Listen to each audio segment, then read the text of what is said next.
Hello and welcome to One Called Mama. I am your host, Sam, and I am so excited that you decided to join us today. I have Shelbi Nealy with us today. She is coming back. She was a guest last year and brought awareness to us about IVF, IVF adoption, and that whole world. Really opened my eyes to things. And if you listen to that episode, I'm sure there were, if you know nothing about IVF, I'm sure it was eye-opening to you as well. I've been getting a lot of comments, Shelbi, a lot of feedback from people who are still listening to the episode, people I've met, and they tune in. And so I was like, you know what, we need to have you back because this is a really big deal. This is something that's, I think, just still not, there's not a lot of awareness around it, and there's so much about it that's so complicated that I was like, you know what, we need to talk about this again, about this some more. And I'm really glad that you agreed to come back on. So welcome back. Well, thanks for having me, Sam. And thank you so much, too, just for being a voice for these babies and for caring and pouring your heart and soul into this ministry, your podcast, and to just being a voice for adoption and taking care of the orphans. And it's truly a wonderful thing. And thanks for having me be a part of it. I appreciate it. Thank you. Very thankful. Thank you. I'm so it's exciting, and it is exciting. It's exciting that we get to talk about this because, you know, so often we think that there's nothing we can do, right? That's bigger than us, that we can't do anything to affect change. But I refuse to believe that. There's always something that we can do, and that's Yep. us talking right now. And specifically, we were going to talk about today. We're going to talk about children's rights and Mhm. advocacy, and we were also going to talk about some things that may or may not happen in our legislation. Trump said, I Mhm. don't know when, it's been maybe a couple of months, maybe longer than that now. He mentioned that maybe there would be a change that IVF would be covered by insurance. Yep. And on the surface, that seems like a great thing, right? You know, IVF, insurance is gonna pay for it. You don't have to worry about that cost, that you can have the baby that you're wanting to have. I don't know about you, but when I heard this, well, I do know about you, but but when I heard this, my initial reaction was not, this is good. Right. My initial reaction was, this is a problem. It is. Yeah. So let's talk about why it's a problem if it does happen. Yeah. Yeah, I think it was over 90 days ago he said that they were coming up with a plan, and that was what he was trying to do, was make IVF available to basically all insurance companies to cover IVF. Because currently that's not you don't have to cover it as an insurance company. Mhm. Um, so I think that it does, to a lot of people, it sounds very like, oh, he's for life and Mhm. this is a good thing. But what most people, the majority, do not know is how many lives are destroyed through IVF.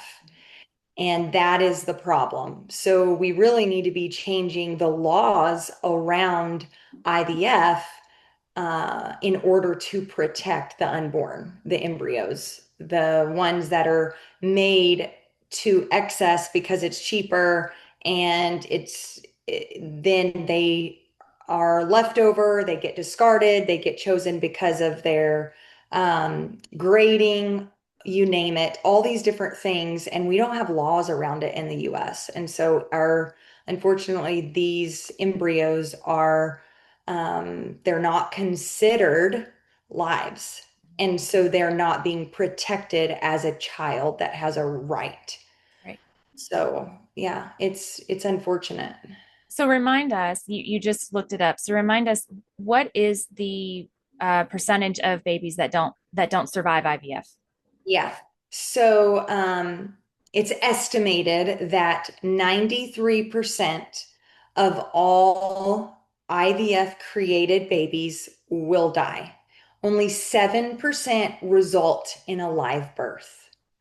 7%. So from creating them, some of them don't make it to being frozen. They like to freeze them around day five. So you will lose some of them during that process. You lose some of them during the freezing, during the thawing. They chromosome test. And then that's another whole issue that you can be wrong on the chromosome testing. And so then they discard the ones that have Down syndrome, any trisomy, any of those. They destroy those and do not freeze them automatically. And then the ones that what's interesting is, let's say that someone's like adamant and they're in a state that they don't have to destroy them, which in Oregon, for instance, you have to destroy them. If you do IVF and you have an embryo with a chromosomal abnormality, it is illegal to implant it. You Are must you destroy for real? them for real. I don't know what Texas laws are, but I know that that's what our laws are. Oh my gosh. Yeah, it's so sad. So let's say that you're in a state that they don't require you to do that. There are lots of cases where the chromosomally abnormal embryo did not end up having any form of Down syndrome or anything. So you're destroying lives that, first of all, shouldn't be destroyed, but also they were wrong. Right. So that's one of the ways that right off the bat you destroy. Gender selection is allowed in the United States. So you automatically can say, well, I don't want girls, I want boys. So just go ahead and discard the females. Um, They're treated then like property. they are treated like property.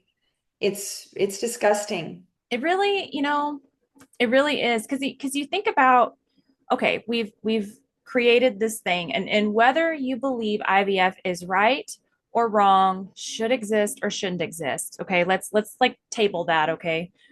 But not you, but I'm like talking about like Yeah, everybody. Let's yeah. just table that whole theory. But we're in this situation and you're having to make these choices.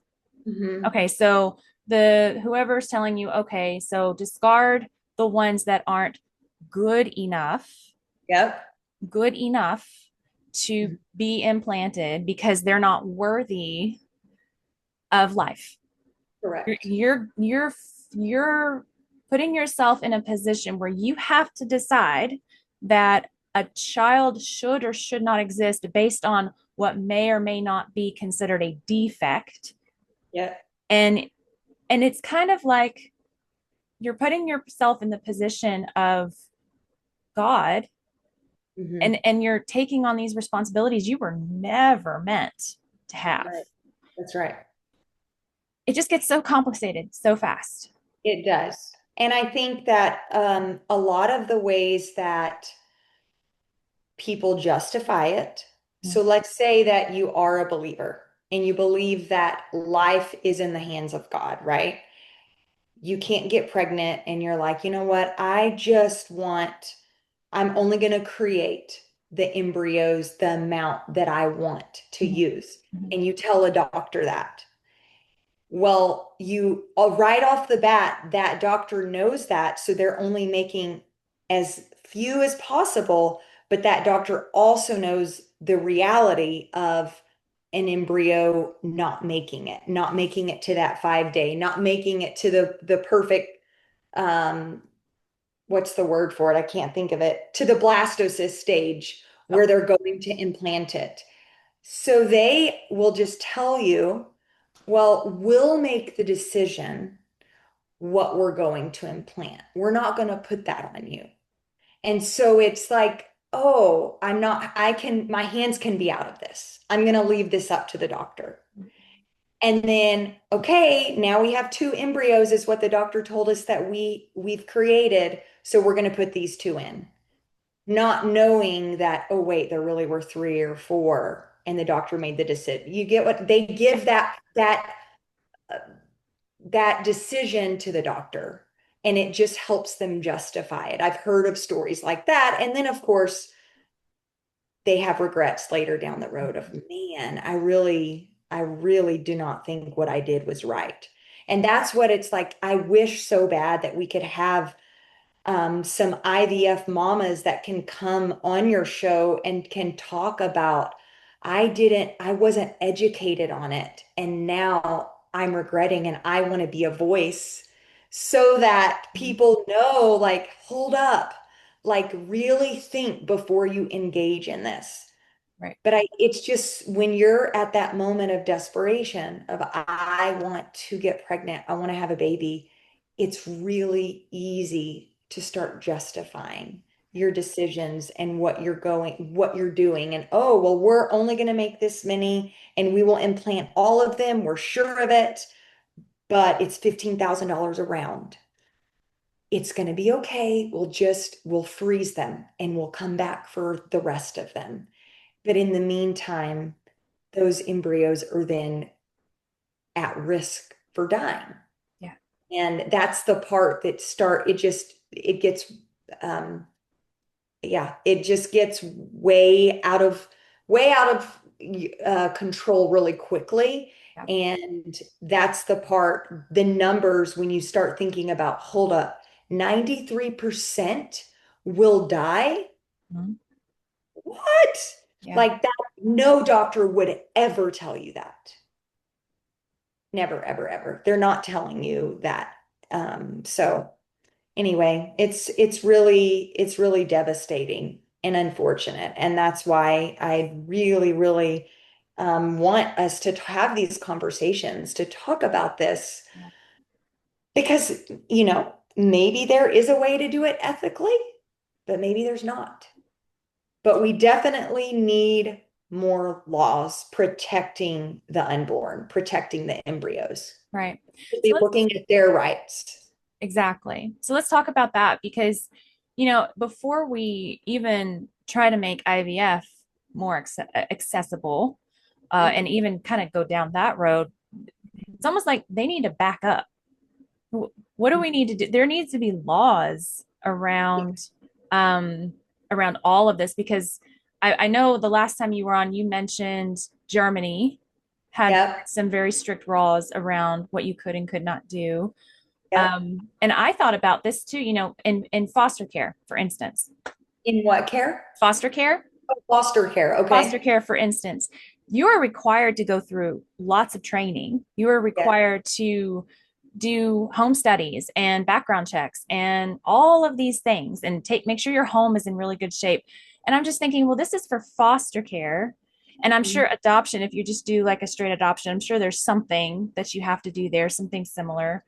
There's no training on IVF, the implications of it, the what's going to happen to your body, what's happening to the baby. There's no awareness around any of that. So laws. I'm thinking education. I'm thinking the education route. There should just be a whole section of be Yes. educated around IVF. This is what it is. This is what's happening. This is the risks for you, for Yep. baby, for everything. And that's a whole nother thing. But the laws. So let's talk about what other countries are doing, what you know about what laws are in existence there. Sure. So I know that Germany is very strict. They are one of the most strict countries, and then the UK is one of the least strict countries in comparison. They're more of like the US. Okay. Then all in between, there's all these different ones. But um, like there, for instance, would be in Germany, it's whatever you make, you implant. Mhm. We're not going to check. We're not going to throw away embryos. We're not going to do gender selection. None of that. This is whatever we make, we're putting in your body. So if we make three, you might end up with triplets. Right. We're not going to freeze them. And then other laws in other countries are like no gender selection. In the US, that's possible. They are against that. A lot of countries have laws against, unless there's extreme genetic abnormalities that they would not survive. Their wording on it is a little iffy, but basically you have to implant all of them regardless, unless it's like extreme situations. For instance, another country that maybe is they allow for chromosome abnormalities to be discarded, but they limit you to 5 years, for instance, on freezing your embryos. And that way, and then they don't allow discarding. That way, the embryo, it's like, okay, well, we know it's going to be for 5 years, but there's a plan in place. You have to implant this. You can't just leave it here. Yeah. So there's laws around that. In the US, we have nothing. No laws. No laws. No laws.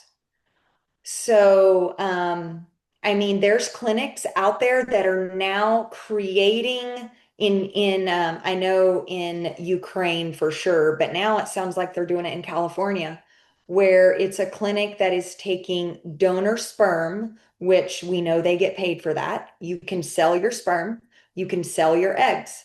And now the clinics are taking that and they're making embryos just for people who are wanting to embryo adopt, but they don't use the word adopt because it's not really adoption.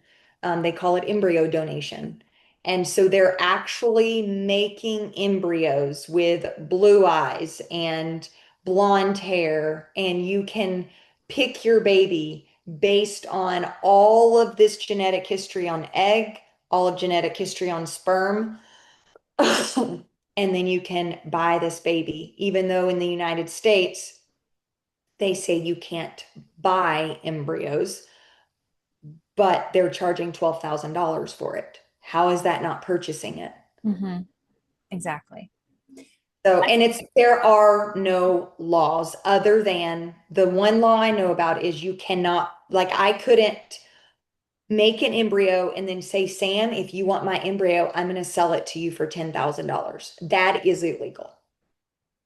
But clinics now are able to create embryos using donor sperm, donor egg, and then charge for it. So that's a whole other problem. Yeah. That Yeah. that is like that is creating orphans. It's creating orphans. That's exactly right. And then there's so many that are just stuck there until someone comes and purchases them. And then you have to ask yourself too, how much do you really, going back to, letting the doctors make the choices, or, you say, I'm not even going to let him choose. I'm making two, I'm implanting two. That's it. No testing, no nothing. But how much you have to place so much trust in your doctor Yeah. that's doing this, and you have to believe, 100% believe that they're not keeping something from you. I mean, heaven forbid, but I've heard stories. I've heard of doctors doing heinous things, Yep. because there's bad in every industry. So how Yep. do you really know that they're doing what they're saying they're doing? I've even had the thought, say you're a mom that's in a position that has to either donate or discard because you can't implant anymore, right? You're past the age, you have too many kids, you can't have anymore. And you say, okay, I want to discard. You have to trust that they're actually doing what you ask them to do. How do we know they're actually discarding them and not just doing what they want with them? I mean, that's a terrifying thought, but it's Right. one we need to have. Yeah. Absolutely. Yeah, I mean, honestly, if I had someone that came to me and asked me, I mean, I would be honest. Obviously, my opinion would be just don't do IVF. But if they said we really want to do it, I would encourage them to really consider going to a doctor that's a believer that is doing IVF and that their clinic are not destroying embryos, their clinic are not doing chromosomal testing, and they're only creating what they will put in. And that doctor is a believer and that is all that they're doing. Mm-hmm. I know that there's got to be some clinics out there like that. One of them would be NEDC. Yes. They have their side clinic is for parents that are doing IVF. I say side clinic. I can't think of the name of it off the top of my head, but it's basically the doctors that work for NEDC. They have an IVF clinic and they are doing it in the most ethical way possible, is my understanding. Okay. I have not been there. I don't know anyone that's been there, but from the research that I had done, that's what they were doing. And so that's what I would encourage someone to do is go to a clinic that they are treating these babies as babies, Yeah. that they're treating the embryo as a baby, a life, and that they are trying to do it in the most ethical way possible. Yeah. That's the only way I would like tell someone that they should engage in this. Yeah. And honestly, too, I go back. This is where I think people can get very divided, and it's okay. It's okay. We're not all going to agree. But I think about um, if you're not able to conceive and if you're wanting to do IVF, just instead of doing it for yourself with your own everything, Mhm. just adopt. Just, Mhm. do the IVF adoption. But before anything, and honestly, a lot of problems can be avoided if we just pray extensively. Pray. Absolutely. I I mean, agree. if you're wanting to adopt, if you're wanting to conceive and you can't, or you're having trouble, there is no way you can go wrong when you Mhm. take it to God and you're actually seeking his heart. Right. Because if we delight in the Lord, he will give us the delight of our heart, but our delight has to be God. And so Exactly. if we are delighting in what God delights in, then we have to understand God's character, Yep. and we have to be in alignment with what his will is, not only for us but also for the orphans, these Yep. babies.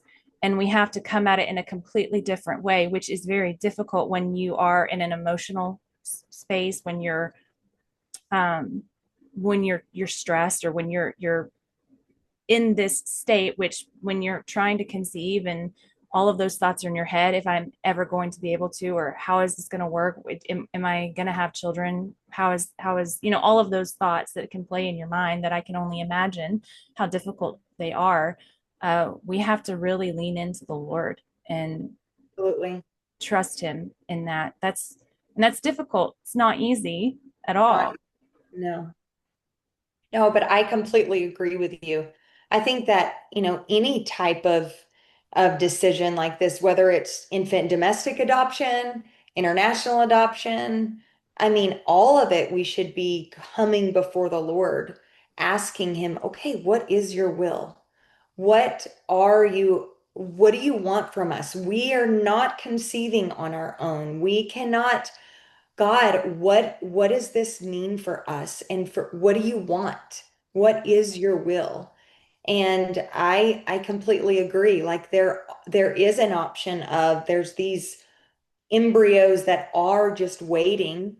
But we do need to be having these conversations of, okay, that's not the only answer Yeah. as far as let's just all adopt the embryos because they're still making more. Yeah.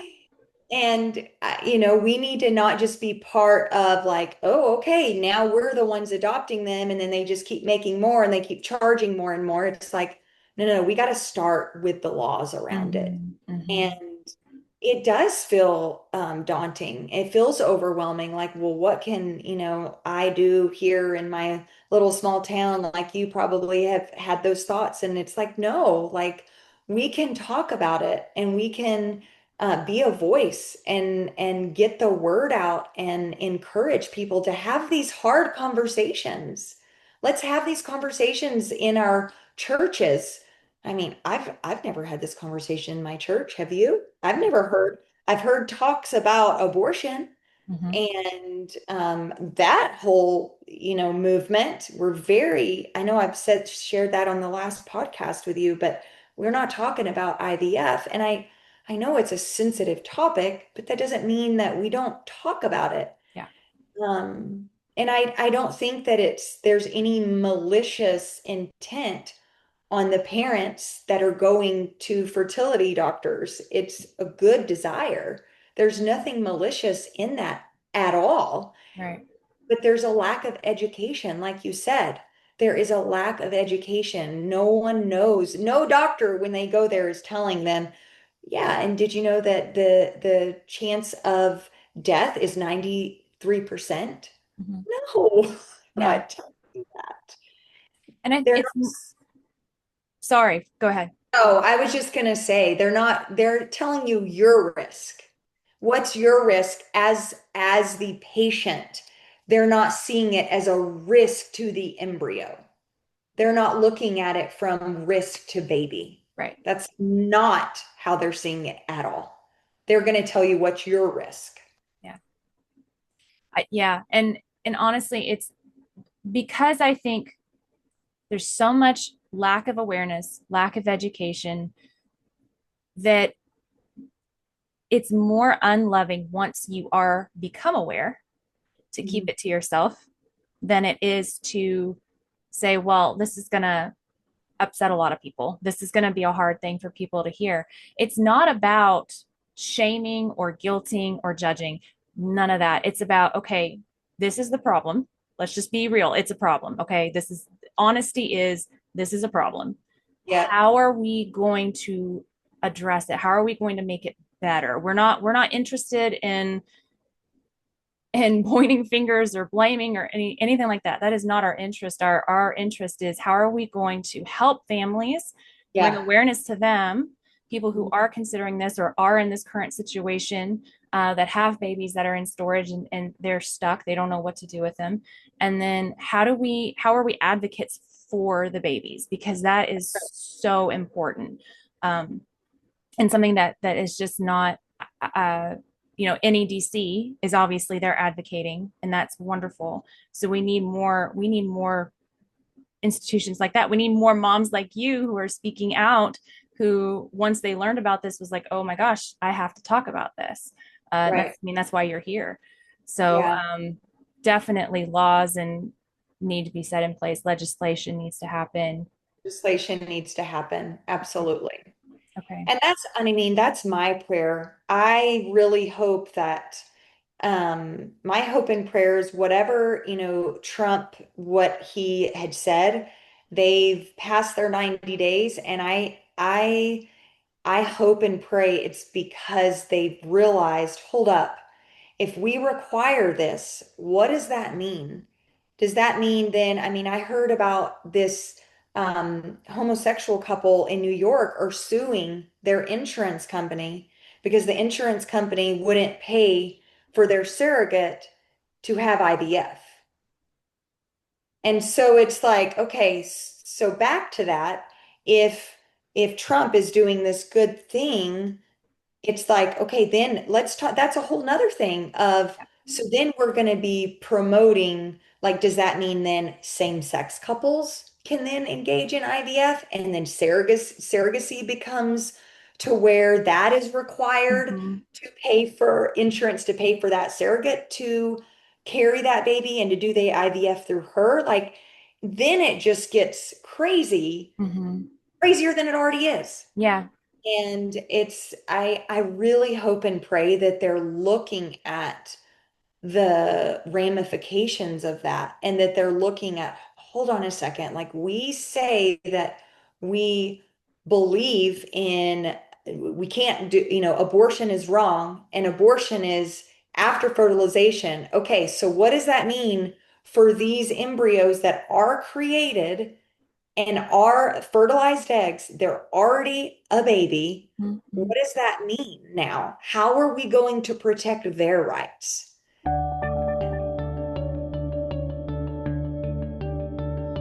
Let's talk about what it would look like, to really understand child advocacy, and what it means when we talk about that, and really having the child's concerns at heart before ours. So, what Yeah. have you learned just as you've stepped into this world? What have you learned about that? Yeah, well, I think back to a little bit of what we were talking about, we tend as parents to look at, let's get pregnant, let's have children, even if we don't want to talk about pregnancy, but let's look at it to fulfill our desires. Mhm. And so that's, yes, it is biblical to be fruitful and multiply. That is totally biblical. And um, I'm not against that by any means. But I think that when it comes to fostering, adoption, having our own biological children, embryo adoption, we should be looking at children's rights. What are their rights in this whole picture, not the parents' rights? Right. And I think that a lot of how we operate in our society is the parents' right. We have the right to more IVF. We should be able to have a child if we want, and we should make our insurance pay for it. So it stems from this idea of what do I, as the parent, want? Mhm. And then the child is not the one we're not looking at their right. Mhm. They're not seen as a person with rights. And so I think that all of this, like we, talked about, needs to be bathed in prayer of Lord, like what are you calling me to? And having just that outlook on this is not about my fulfillment. This is about stepping into a calling that you've given me to go and rescue the orphans or be a part of some sort of ministry, even if you aren't going to be the one adopting. Like this is a biblical mandate that we can all step into. Exactly. Yes. I love that you said that because not everyone is called to adopt. Not everyone is called to foster. I'm throwing foster in there because it's just part of my world because of the second Sure. podcast I have, but it so much falls in line with this because of just the nature of can't have children, have a heart for children. Yeah. Okay, maybe I should foster. It's not for everyone, but everyone can do something. And that is something I have learned that you can donate money, you can donate your time, you can do fundraisers, you can bring awareness like we're doing right now. There's 1,000 things you can do to obey that mandate from the Lord that says take care of the orphan and the widow without Yes, directly adopting. that's correct. Absolutely, you can. Yeah, I agree. And it And oh, go ahead. sorry, I was going to say, and you're absolutely right. It has to be a mindset shift when we're wanting to step into adoption, foster care, IVF adoption, IVF. This this needs to be something that we need to understand that it's from God, that it's something he wants us to do. Because Yeah, if you have any doubt in your mind, if you have any moment where you don't have peace about it, where you don't feel like he's confirming it for you, or you don't see it, but you're still wanting it, going through with it anyway, down the road, that doubt is going to come back. It's going to have repercussions. And you don't want to have that as part of your story. You don't want it to be that you have the child now and then there are moments where you're like, well, should I've ever done this? You don't right. want that. You don't want to No, have to think about that. yeah, So now is the time. If you're thinking about adoption, you're thinking about fostering, you're thinking about doing IVF, I don't feel like I can emphasize enough the importance of praying about that. Because if I want to adopt and my husband doesn't, then I couldn't force him to move into adoption. Or if I persuaded him into it, how hard would that be later down the road once we have that child? yep. And there are moments where I see the friction, I see the disconnect, I see the conflict, and I'm like, should we have ever done this? And that's because if I had to persuade him, if I had to force him into that or do anything like that, that's going to create a problem down the road. And you just don't want that. You don't. I agree. Absolutely. Yeah. One thing that when you were talking, it just made me think of, I know that this is not a Christian book, Mm. but it goes back into children's rights and it really helped shape and inform my view of children's rights, things that I had never thought about.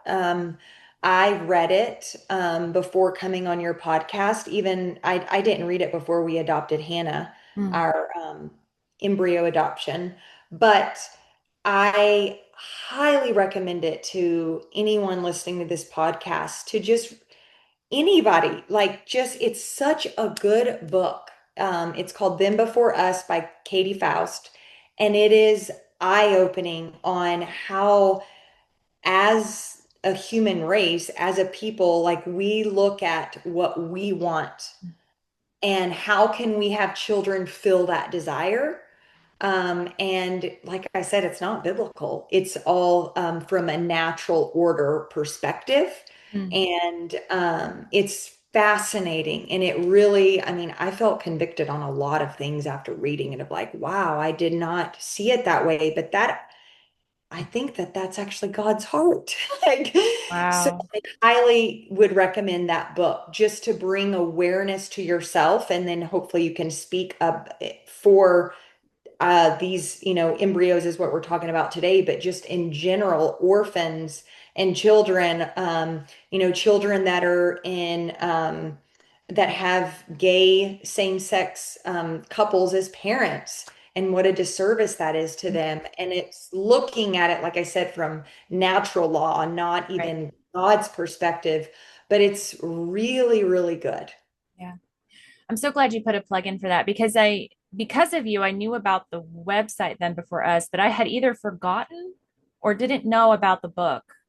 Yeah, the book is really good. The website is awesome as well, but the book just kind of wraps it all up and just kind of covers all the different topics. Hmm. It's really good. It's Okay. it's covering it's them, children before us, and what that looks like in divorce and same-sex marriage and donor conception, adoption, all of it. It's Because really good.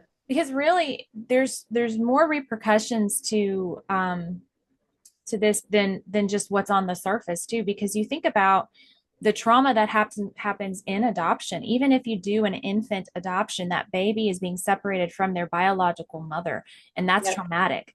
There's yep, no way around it. There's no way to avoid it. It is biological. They have trauma. They don't know you, they know their mother. And yep. even though that mother chose life, and it's a wonderful thing, that is a wonderful, wonderful thing. It's still hard on both mama and baby. And that's just one example. And you talk about just the whole gambit of everything else. Yes, yes. It really is fascinating how, we have our 5-year-old and she has a relationship with her birth mother. And Mhm. it's crazy to me how, I mean, it's a relationship, but it's not very close. Let Mhm. me put it that way. But as a 5-year-old, she's already beginning to understand and ask questions. And she knows that what happened wasn't right. Mhm. She gets that already. And it's hard because I'm her mom Mhm. and I love her to pieces. And I've poured everything into her, just like my other children. And there's still this piece of her that wants so bad to have that same connection with her birth mom. And so she tries in so many ways to get that. It's fascinating. It's like, and I have to be very careful to not feel offended or to get, oh, what am I doing wrong? Why doesn't she love me like she's supposed to? And why is she seeking that out with her birth mom? Why does it that her birth mom rolled her burrito the best way and I need to roll it that way? And I'm just like, I know how to roll a burrito. Like I but it's crazy how it is within her that she loves her birth mom and is attached to her. No matter that I got to be there at her birth and bring her home with me, but that was traumatic for her to be pulled from her at birth. There's no getting away around that.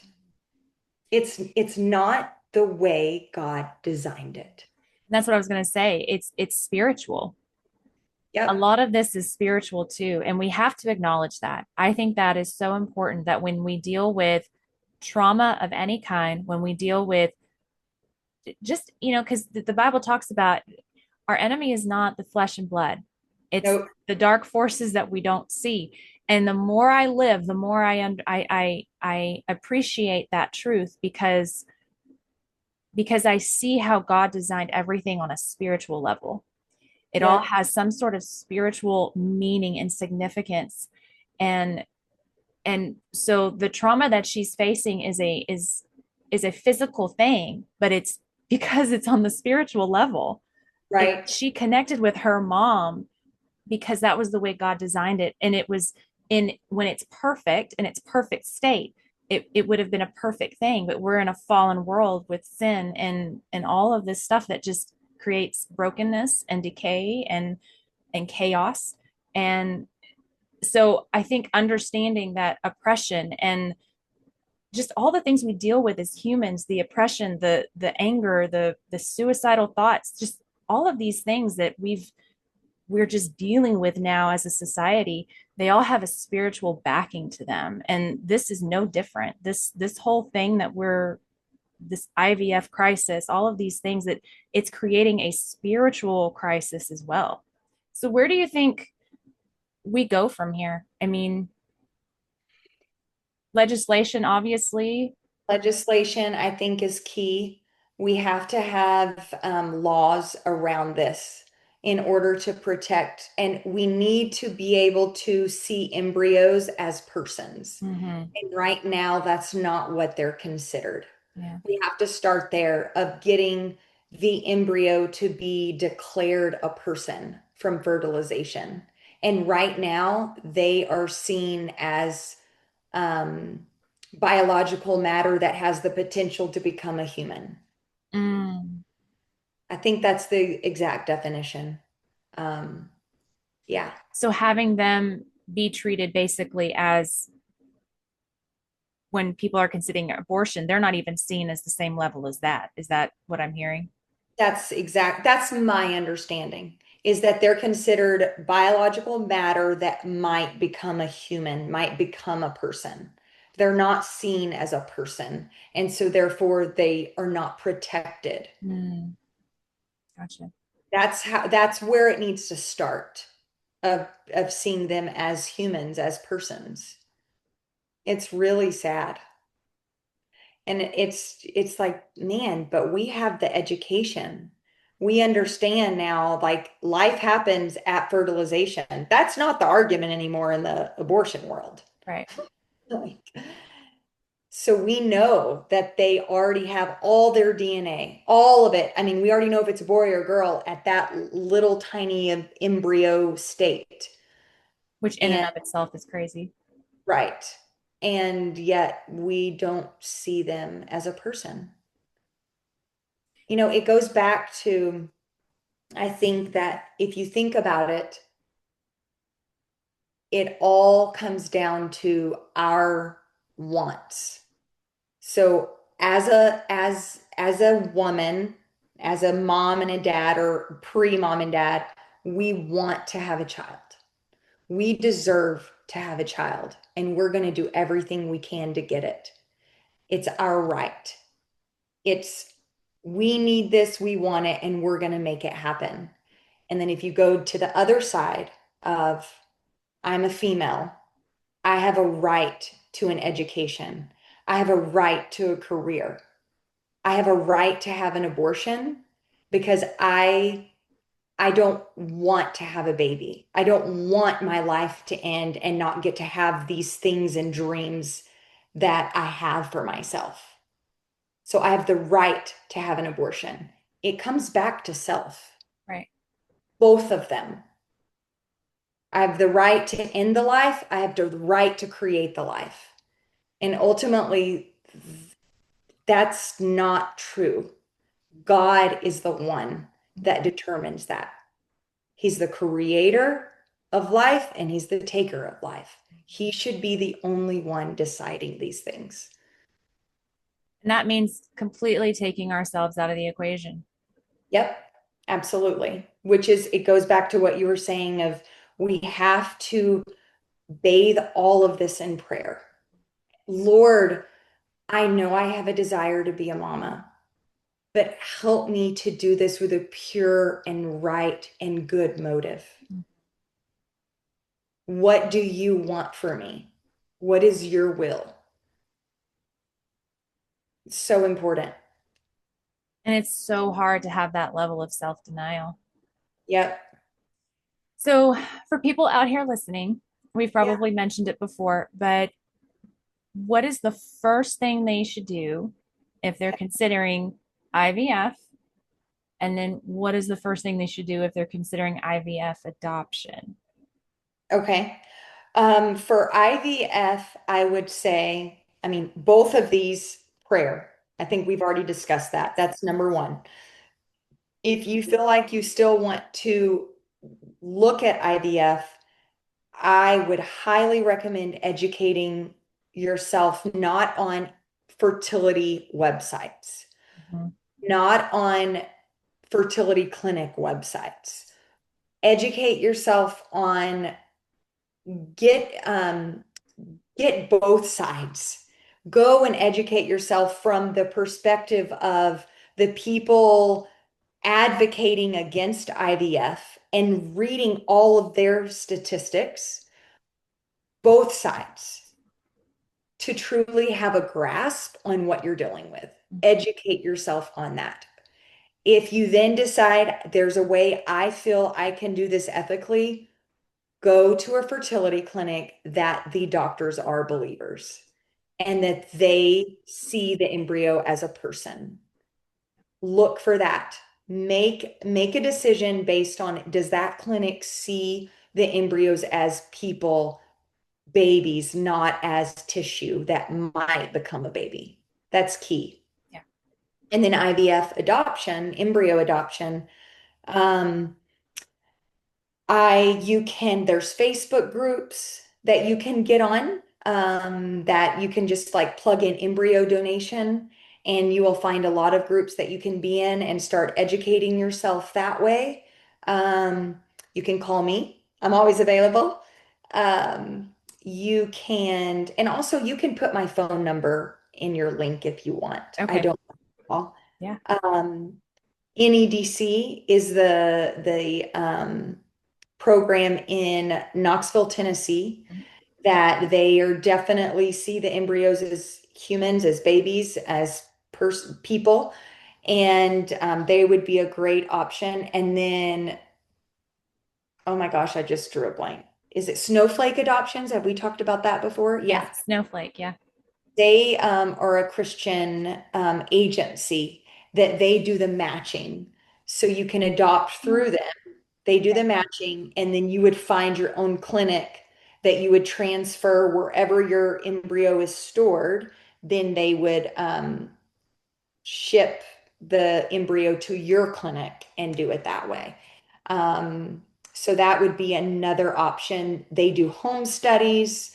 They want to make sure that you're a good fit, and they are definitely treating this as an adoption, not as property. That would be my recommendation. That is not the way that Truett and me did that. If you'll go back and listen to your previous podcast that we did, I know I shared the way Truett and me did it. The more I am in this process, um, I definitely will share our story, and if anyone wants to call me, I can tell them where we went and how we went about it. And those babies deserve life just like any other baby.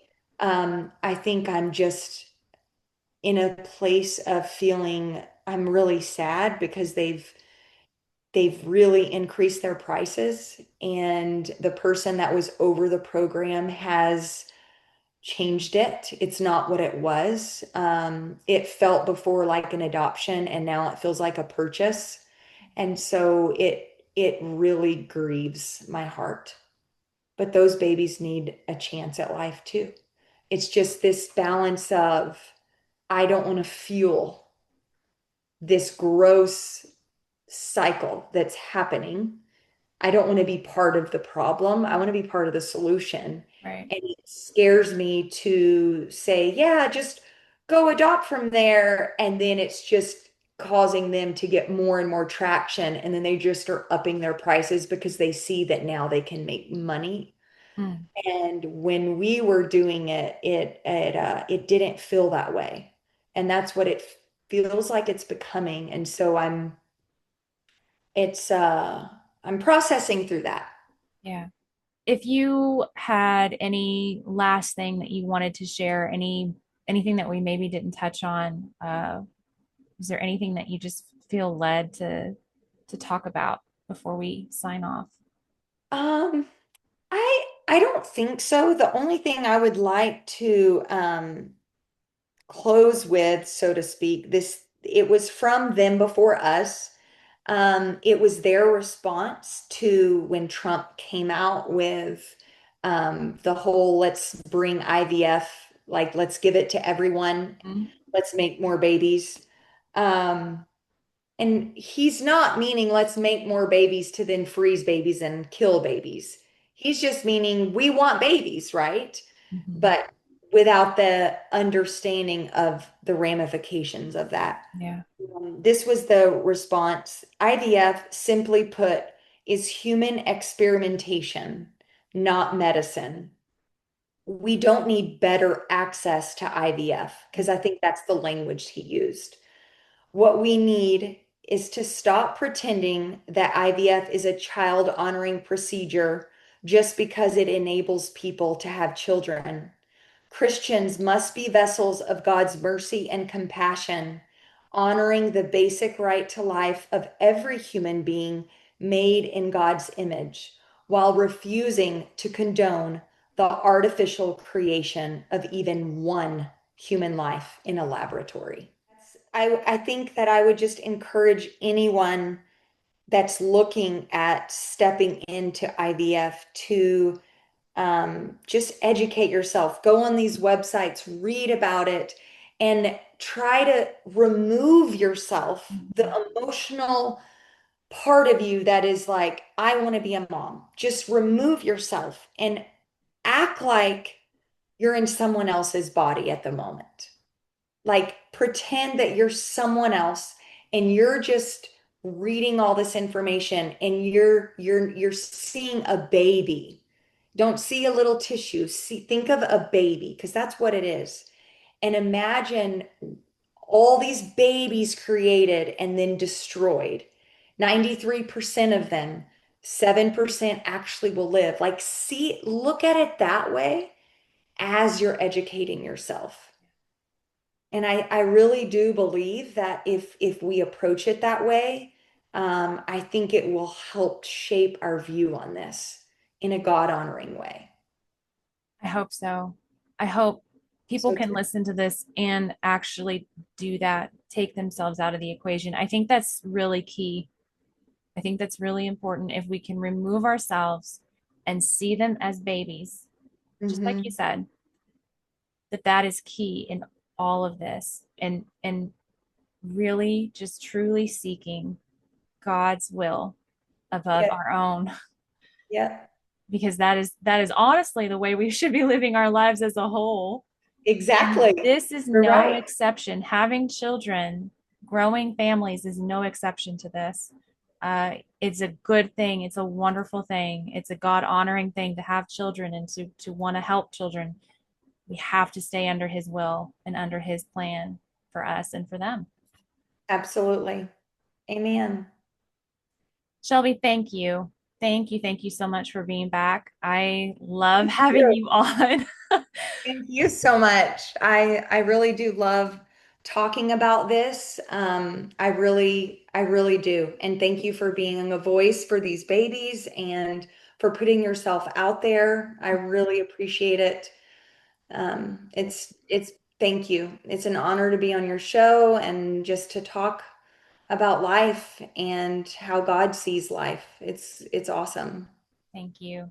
I know this is not going to be, I'm excited to see what God continues to do through you and your story and your passion to help these babies. So I know that He has big plans for you as well. And I'm just excited to see where that goes, and however I can be part of it, however I can help, and I'll do it in a heartbeat. So So thank you. thank you all so much for joining me today. I hope that this was enlightening. I hope it gave you things to pray about, things to think about. And if it was challenging, I hope it was challenging in all the best ways possible.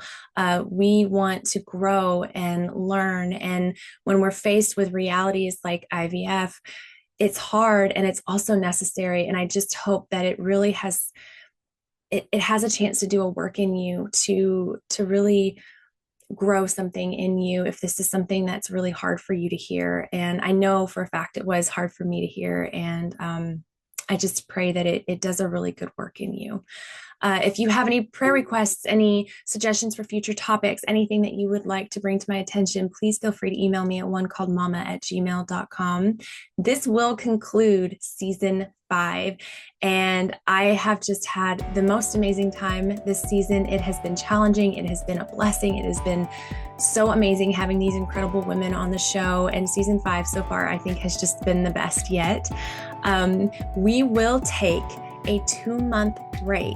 So the next season, season 6, will air in November, but don't fret because we have a special mini series coming at you between now and November. I will have the details for you on that very soon. So stick around and keep an eye out on my social media accounts for all of that information. I'll be seeing y'all again very soon. Take care.